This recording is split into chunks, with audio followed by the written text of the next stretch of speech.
¿Dónde miro yo mientras tú presentas? Pues no sé, a donde quieras, un poco para mí y un poco para ellos.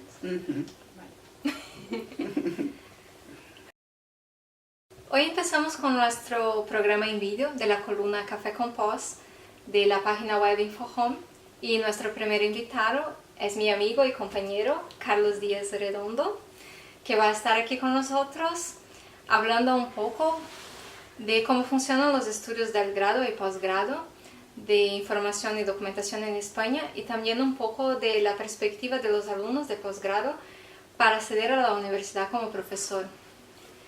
Así que bueno, gracias Carlos por haber aceptado mi invitación. Estoy muy contenta por poder tenerte aquí y como nuestro primer invitado de la columna. Y empiezo pidiéndote que te presentes y nos hable un poco de ti, de lo que investigas, para que la gente te conozca. Bueno, pues muchas gracias por la invitación. Para mí es un placer estar un ratito contigo. Y bueno, como has comentado, mi nombre es Carlos Díaz Redondo. Soy graduado en Información y en Documentación por la Universidad de Salamanca, máster en Evaluación y en Gestión del Patrimonio Cultural, también por esta universidad. A lo largo de mi carrera académica, durante aquella formación de grado y máster, ya tuve la oportunidad de pasar por varios sitios laboralmente, porque hice muchas prácticas curriculares, extracurriculares. Pasé por la Filmoteca Regional de Castilla y León, por el archivo y por la Biblioteca Catedralicia, por la Biblioteca General Histórica de la universidad. Fui becario de colaboración docente 2 años, uno en la Facultad de Traducción y Documentación, otro en el Centro de Estudios de la Mujer. Y cuando completé aquella etapa de grado y de máster, a pesar de que ya había comenzado a trabajar en la tesis doctoral, me desvinculé de la universidad para ir a trabajar a la empresa privada. Y me marché a Granada, que es una ciudad maravillosa de Andalucía, en el sur de España. De verdad que lo es. Y allí estuve 2 años administrando la red de bibliotecas de la archidiócesis y como técnico responsable de las bibliotecas de los institutos de filosofía y de teología del arzobispado. Aquella etapa, que fue muy importante para mí personalmente porque conocí a gente maravillosa, y profesionalmente porque hice de todo y aprendí muchísimo, siempre lo digo que para mí fue un segundo máster, aquella etapa. Aquella etapa terminó porque me surgió la oportunidad de volver a Salamanca y de incorporarme al Departamento de Biblioteconomía y Documentación de la universidad, que es donde trabajo actualmente, al amparo de un contrato predoctoral de tipo FPU para la formación de doctores financiado por el Ministerio de Educación y Formación Profesional. En cuanto a mis líneas de investigación, a pesar de que siempre he tratado de mantener un perfil multidisciplinar, porque soy muy curioso y me interesan muchas cosas, y creo además que la multidisciplinariedad es un valor que siempre debería sumar. Mi investigación se circunscribe a lo que hoy denominaríamos humanidades digitales y combina un poco la parte más humanística y más histórica de la disciplina con la parte más tecnológica. Trabajo fundamentalmente en 3 líneas de investigación. Por un lado, la historia del libro y de la imprenta. Por otro lado, la preservación, la conservación y la restauración de obra gráfica. Y por último, el fondo antiguo. El fondo antiguo entendido no únicamente como aquel conjunto de operaciones o de procesos que son meramente técnicos y que cualquier libro antiguo es susceptible en una unidad de información, sino también desde un punto de vista más analítico en cuanto a la influencia de los estilos artísticos que quedan reflejados en la encuadernación. Y en este tema estoy profundizando en mi tesis doctoral, que está dirigida por el doctor José Antonio Frías y por la doctora Elvira Miguélez, y es una tesis doctoral en la que trato de delimitar aquellas interrelaciones que se dan entre las ciencias de la documentación y la historia del arte, a través de todas las herramientas que la tecnología pone a nuestra disposición. Súper guay. Bueno, como notaron, la investigación de Charlie es súper interesante y hay pocas cosas todavía sobre este tema de investigación, ¿no, Charlie? Y así que si alguien está interesado por ver sus publicaciones o entrar en contacto con él también por medio de sus páginas profesionales, como por ejemplo ResearchGate, Academia, o también tu página del diario de la Universidad de Salamanca. Nosotros vamos a dejar los links de estas páginas debajo de este vídeo, así que pueden acceder desde ahí. Y bueno, ahora que ya lo conocen un poquito más, empezamos a hablar un poco del tema, del objetivo de esta charla, y que es un poco de cómo funcionan los estudios de biblioteconomía y documentación en España. Yo he apuntado algunas preguntas, ¿no? Empiezo preguntándote cómo estos estudios han evolucionado y en qué punto nos encontramos ahora. Los estudios en biblioteconomía y documentación, en información y documentación, se reglaron hace realmente muy poco, hace 30 años a lo sumo. Primero se reglaron en la Universidad de Barcelona, después en la Universidad de Granada, después en la Universidad de Salamanca, y a partir de ahí pues, diversas universidades fueron incorporando la disciplina como carrera universitaria. Hoy son más de 10 las que imparten el grado en información y documentación. ¿En qué punto nos encontramos ahora? Bueno, cuando estos estudios se reglaron, existió un boom muy fuerte. Entonces subió muchísimo la demanda.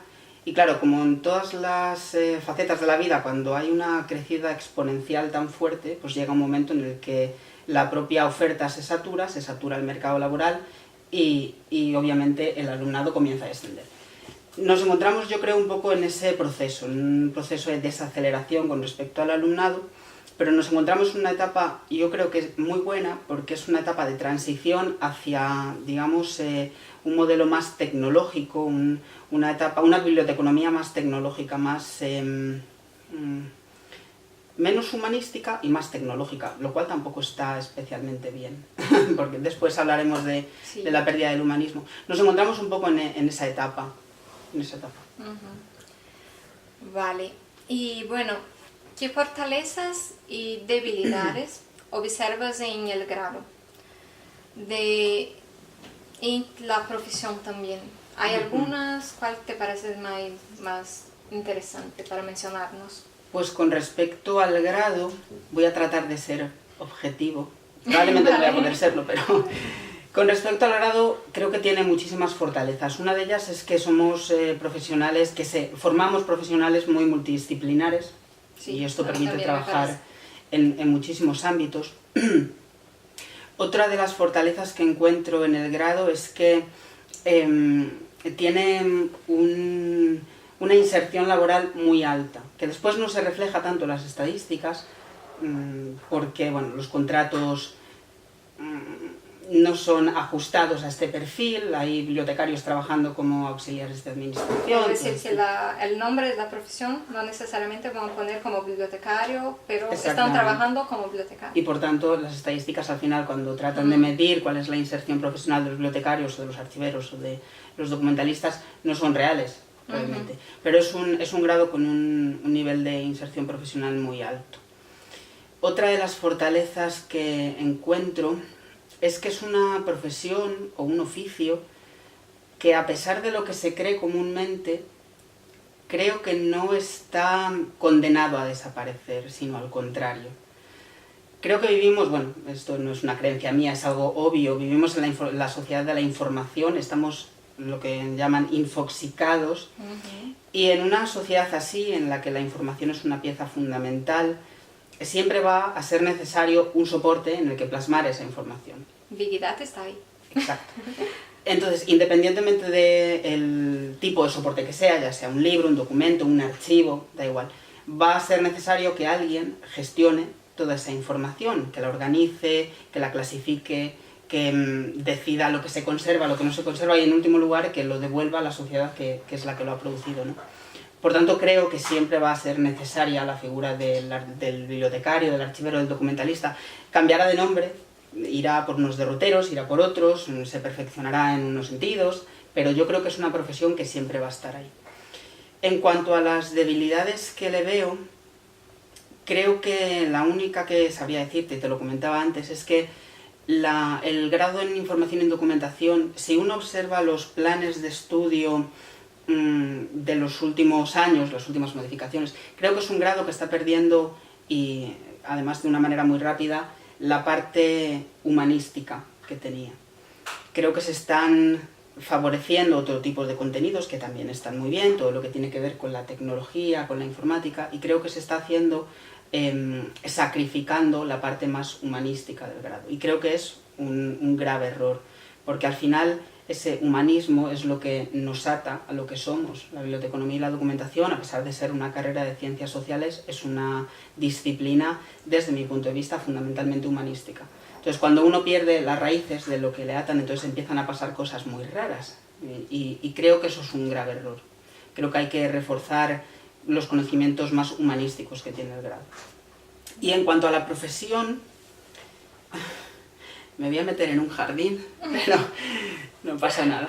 Creo que una de las debilidades que tenemos cuando terminamos la formación y salimos al mercado laboral es que es una profesión con un nivel brutal de intrusismo.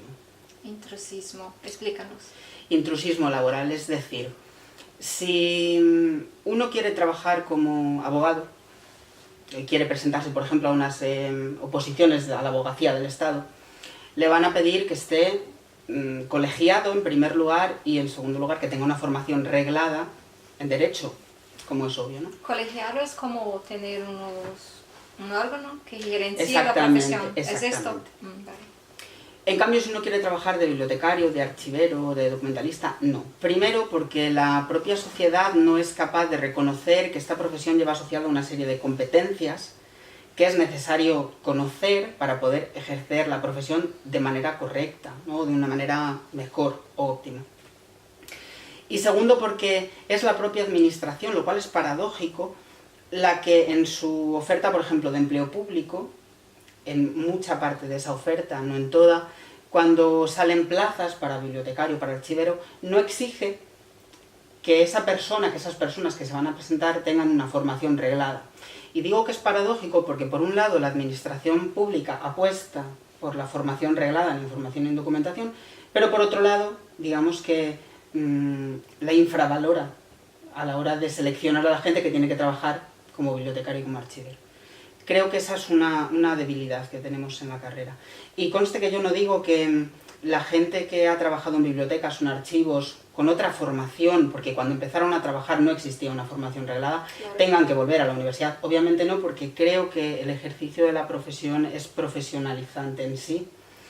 Pero sí que creo que después de 30 años de formación reglada, es necesario que todos hagamos, que la sociedad haga un ejercicio de reflexión, incluso de responsabilidad, y el problema es muy complejo y realmente yo no sé tampoco cómo se solucionaría, pero creo que uno de los primeros pasos que habría que dar, una de las primeras decisiones que habría que tomar, sería la creación de un colegio profesional que te habilite para ejercer la profesión, y que este colegio profesional, para habilitarte para ejercer esa profesión, te pida una serie de formación reglada. Es mi opinión. Y bueno, cambiando un poquito, ¿qué ayudas hay para investigadores predoctorales, que son las personas que están empezando los doctorados, que lo están haciendo, ¿no? Y para postdoctorales, que son los que ya lo han terminado, aquí en España? Pues hay varias ayudas. Por ejemplo, están las ayudas de contratación de tipo FPU, que son las que financia el Ministerio de Educación y de Formación Profesional. Están las ayudas FPI, que financia el Mineco y que van asociadas, estos contratos van asociados a proyectos ya financiados y ya aprobados. Están las ayudas de las propias universidades, que de vez en cuando pues sacan contratos predoctorales y postdoctorales, de las comunidades autónomas, de entidades privadas. Por ejemplo, en formación postdoctoral están las ayudas Juan de la Cierva o Ramón y Cajal. Existe un amplio abanico. Yo realmente la única que tengo experiencia es en la FPU, en la ayuda de contratación FPU, porque es la que yo estoy disfrutando ahora. Bueno, entonces, cuéntanos un poco cómo funciona la que tienes, que es la FPU. Bueno, el contrato FPU es un contrato financiado por el Ministerio de Educación y Formación Profesional. Es una convocatoria anual que consiste en 850 contratos, al menos las últimas convocatorias. ¿Para toda España? Para toda España. Es una convocatoria en régimen competitivo nacional y que, digamos, consta de dos fases. En la primera fase es una fase de criba, es decir, el Ministerio criba tu nota media del expediente, del grado, con la nota media que han decidido para ese área de conocimiento dentro de la ANEP. La segunda fase, una vez que pasas la primera fase, la segunda fase es una fase de evaluación de los méritos, y en esta segunda fase se evalúa el currículum de la persona que pide la ayuda, el currículum del director de esta persona, del director de la tesis de esta persona, el currículum del grupo de investigación al que te vas a incorporar y tu proyecto de tesis doctoral. Es una ayuda que consiste fundamentalmente en 48 meses, a veces descienden los meses porque si el ministerio considera que has disfrutado de otras ayudas similares para la formación predoctoral, pues resta esos meses al contrato, pero son 48 meses que son 4 años. Y son 4 años en los que tienes que dedicarte, por un lado, a hacer todas aquellas actividades de investigación que te van a conducir a presentar la tesis y a alcanzar el grado de doctor, y por otro lado a asumir una cierta carga docente que suele estar relacionada con tu tesis doctoral. Pero esta carga docente no es tan alta, ¿no? Es una carga docente realmente muy baja, es casi simbólica. Y tiene un mínimo y tiene un máximo. Creo que son 160 créditos durante los 4 años de contrato. Realmente durante los 3 años de contrato últimos, porque el primer año no tienes carga docente. Y entonces para apuntarse a un contrato del FPU tienes que estar matriculado en un doctorado ya. Tienes que estar o bien admitido en un programa de doctorado o bien estar en posesión del título de máster, pero con una preadmisión en un programa de doctorado. Vale. Y bueno, ¿cómo son también las condiciones laborales entonces de estos contratados de FPU dentro de la universidad? No sé si quieres un poco de agua, tomarte un poco de café. Aguanta. que te estoy haciendo hablar demasiado. Bueno, los contratos FPU fueron becas hasta hace relativamente poco, creo que 8 años, hasta el año 2010 creo. A partir del año 2010 aproximadamente se convirtieron en contratos gracias a la presión, entre otras asociaciones de la Federación de Jóvenes Investigadores, y trataban de mejorar un poco las condiciones laborales que estos investigadores tenían dentro de la universidad, y bueno, consiguieron algunas mejoras. Ahora cotizamos a la Seguridad Social, pero en el día a día realmente tampoco creo que se haya avanzado mucho. Yo le recomiendo a todo el mundo que quiera saber cómo funciona la educación predoctoral y postdoctoral en España, que entre en una página web que se llama precarios.org, que es una página web que está gestionada por la Federación de Jóvenes Investigadores, en la que además de tener información sobre todas las convocatorias predoctorales y postdoctorales que existen, hay hilos abiertos donde la gente cuenta su experiencia. Qué guay. Yo tengo que decir que realmente mi experiencia está siendo muy buena. Yo me siento muy afortunado porque trabajo en un departamento que es muy considerado y trabajo rodeado de gente que nunca me ha hecho sentir ni el último, ni el becario, ni nada. Y si me lo han hecho sentir se me ha olvidado. Pero... Y trabajas conmigo. Pero tengo otros amigos y otros compañeros en otros departamentos y en otras universidades que viven auténticos dramas realmente. Auténticos dramas porque, mira, la universidad es una institución jerárquica. Y tiene que serlo realmente por una cuestión de buen funcionamiento, pero es una institución muy clasista, incluso en el día a día las cosas más nimias se fundamentan en las clases. Entonces, una institución clasista, el trato del personal que acaba de llegar, que está en el último, digamos, escalafón de esa serie de clases, pues bueno, arrastra una serie de comportamientos clasistas.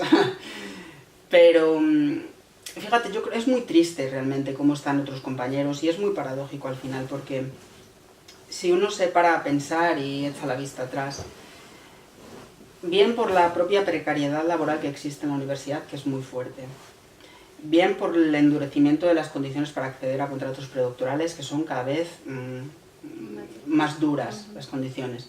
Somos probablemente la generación de profesorado que se incorpora a la universidad con mejores expedientes, en muchos casos con investigación previa, con experiencia profesional previa. Y sin embargo, a pesar de todo esto, hemos tenido la mala suerte, por un lado, de incorporarnos en un momento en el que la universidad está tocada por la crisis que arrastramos desde el año 2007, tocada por muchas otras cosas.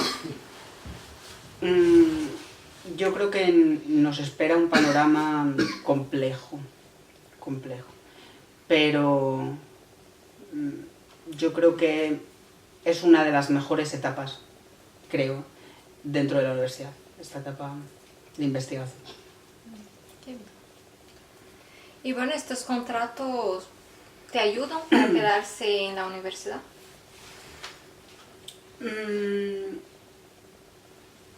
Hasta hace unos años, cuando no existía esta crisis enorme que existe socialmente, económicamente, disfrutar de un contrato predoctoral era casi tener la certeza de que te ibas a poder quedar en la universidad y vas a poder desarrollar tu carrera dentro de la universidad. Ahora no. Y ahora no por varias razones. La primera es, como te decía, por la propia precariedad de la universidad, que es muy fuerte. La segunda por el endurecimiento, el ridículo endurecimiento de las condiciones para la acreditación de profesorado, que es un endurecimiento en el que creo que esta disciplina es corresponsable por la contribución que ha hecho a los criterios de evaluación de la ciencia, que no son especialmente beneficiosos para el profesorado. Otra de las razones que hace que disfrutar de una ayuda predoctoral no signifique poder quedarte en la universidad es la dinámica que ha tomado la propia universidad con respecto a la contratación de profesorado. Claro, es muy curioso porque la universidad favorece los contratos predoctorales, en muchos casos los contratos postdoctorales, pero cuando tiene que dotar plazas, no dota plazas de profesor ayudante doctor, que es, digamos, el siguiente escalafón. Y recurre para solventar el problema de falta de profesorado a la figura del profesor asociado. La figura del profesor asociado es muy interesante porque, digamos, supone un puente entre la universidad y la empresa. Serían aquellas personas que, teniendo una profesión y una experiencia dilatada dentro de su profesión, se recurre a ellas para que den una docencia muy específica de muy pocos créditos que pueda enriquecer los estudios de la universidad. Pero la universidad tiene como costumbre en los últimos años recurrir a esta figura de profesor asociado para rellenar aquellos huecos que tiene cuando va perdiendo personal, ¿no? Que estaría bien si fuera algo puntual. Pero no lo es, realmente no es algo puntual. De hecho, bueno, pues en la universidad hay un problema serio con lo que llaman los falsos asociados, que son profesores trabajando como cualquier otro profesor, como un profesor contratado, como un profesor titular, pero con un contrato de asociado. Cobrando... no te pagan muy bien. Exactamente. Yo creo que el contrato de profesor asociado pues, debe de rondar los 400 euros, 500 euros a lo sumo, que es muy poco. Y creo que es muy difícil.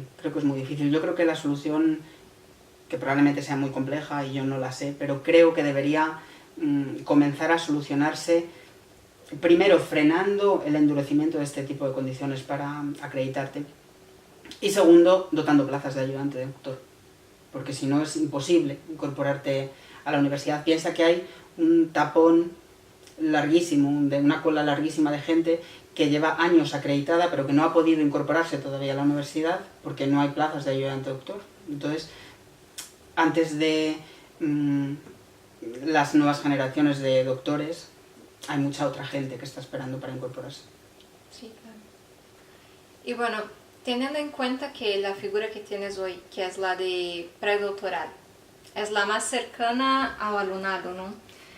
¿Cambia esto la perspectiva del sistema universitario a uno y a otro lado?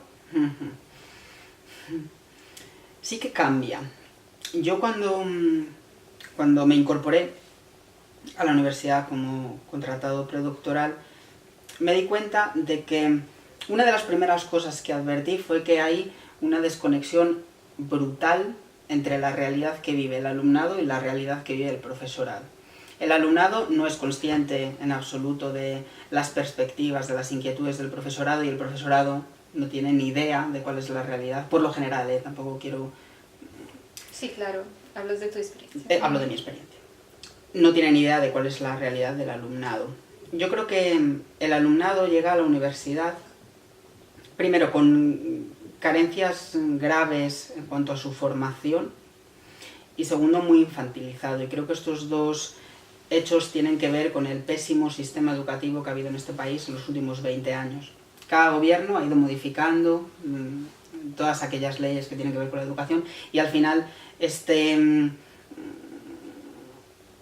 digamos, esta evolución lo que ha conseguido es que la calidad de la educación descienda mucho. Y luego, por otro lado, está el profesorado. Y el profesorado vive inmerso en una vorágine de investigar, publicar, investigar, publicar, investigar, pedir un sexenio, investigar, pedir un proyecto de investigación, investigar, investigar. Claro, el profesorado al final está formado por personas que tienen días de 24 horas. Si tienen que poner tanta energía en investigar, en publicar, en investigar, porque si quieren, digamos, progresar dentro de la universidad, tienen que cumplir con ciertas cosas, ¿no?, para poder acreditarse como tal. Si uno tiene que estar en esa dinámica, lo primero a lo que le deja de prestar atención es a la docencia. Porque la docencia es al final lo que para ellos, a la hora de acreditarse, de pedir, es lo que menos cuenta. Con lo cual es un problema, y creo que es un problema serio que va más allá del día a día, porque creo que la razón de ser de la universidad debería ser la docencia. Está muy bien la investigación y está muy bien la transferencia de conocimiento hacia la sociedad, pero creo que la razón de ser de la universidad debería ser la docencia. Y la docencia entendida no únicamente como digamos, la formación del alumno en cuanto a una serie de competencias técnicas relacionadas con un área de estudio, sino la formación de un cierto espíritu crítico, la formación de la lógica, la capacidad de discernir del alumno. Y creo que eso se está perdiendo y tiene mucho que ver con la pérdida del humanismo dentro de la universidad. Yo no soy en absoluto experto en la historia de las universidades, en absoluto, pero creo que la universidad hoy en día vive una crisis muy parecida a la que vivió en España en el siglo XVII. Y es paradójico, porque el siglo XVII en España es el siglo de oro de las letras, ¿no?, de la literatura. Pero la universidad en el siglo XVII sufrió una crisis brutal como consecuencia de lo que llamaron la crisis generalizada, la crisis secular del siglo XVII. Hizo que descendiera el humanismo, hizo que descendiera el número de alumnado, hizo que descendieran las condiciones laborales del profesorado. Y creo que estamos un poco todavía en esa crisis humanística. Bueno, entonces para terminar, ¿cómo ves la universidad española en general? Sí. Pues veo una universidad en crisis. Veo una universidad en crisis. En una crisis que tiene que ver con lo que acabo de comentar, ¿no?, con la pérdida del humanismo. Veo una universidad especialmente enfocada hacia la parte tecnológica, hacia la parte de investigación, dejando a un lado la docencia, y veo una universidad también muy comercial, muy preocupada por hacer dinero, en vez de por formar a alumnos. Y yo creo que la universidad tendrá que decidir qué es lo que es importante para la sociedad, de su contribución a la sociedad, si formar alumnos, si formar personas con espíritu crítico, con capacidad de discernir, personas ciertamente capaces de mejorar la sociedad, o lo que quiere formar es personas capaces de hacer dinero. De trabajar ahí con algo técnico y hacerlo bien y ya está. Los tiempos modernos. Los tiempos modernos. Bueno, estas eran las inquietudes que tenía para preguntarle. Muchísimas gracias. Un brindis a nuestro vídeo, al primer vídeo de la columna. Aquí con nuestro café. Y muchísimas gracias, Carlos, por haber aceptado la invitación. Y si alguien tiene alguna pregunta para hacerle, puede hacerlo por la página web del sitio web InfoHome o también aquí por debajo del vídeo. Y nos vemos en el próximo vídeo. Si alguien tiene alguna sugerencia, esté a voluntad para hacernos, ¿vale? Gracias por habernos visto y hasta luego.